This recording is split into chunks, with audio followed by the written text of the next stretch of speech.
remember their first opera, their first ballet, their first Cirque show, whatever it is, it will resonate with someone. My biggest pet peeve with brands is these, posters that say, like this if you like goldfish, and it's just like, you know what, I'm on this platform, I understand how it works. Don't insult me by telling me to push a button that I already know how to push. That to me is more insulting than anything, and that's very condescending. Yeah. I would bring a slightly different perspective as to what arts can do, right?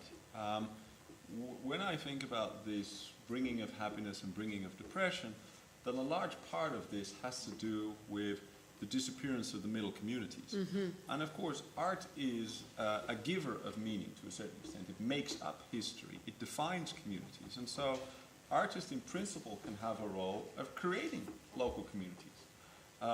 Having more community festivals, being a group of individuals around a local identity.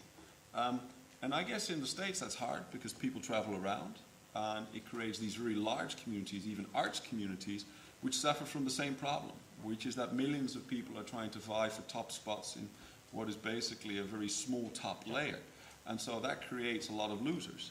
But I think that if we think of art's positive message, it's not to play that national game. It is to play this, supporter of local communities type game. I think that is much more where I see a positive and improving role for arts. Yeah. Right? And so I would veer away from much of what you seem to champion, of sort of, competing at the national level.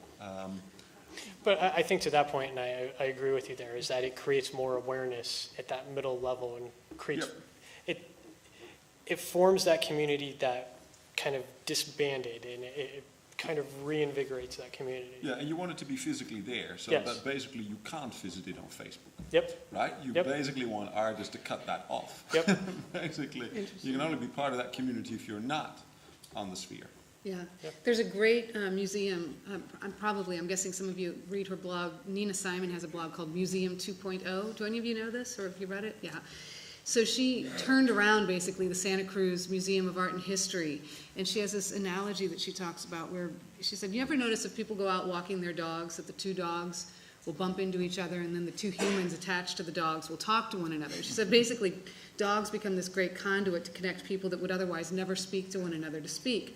She said, when I went to the museum, and her background was in media, not in the arts, she said, that was my goal, was like, how do we make the stuff in this place like the dogs?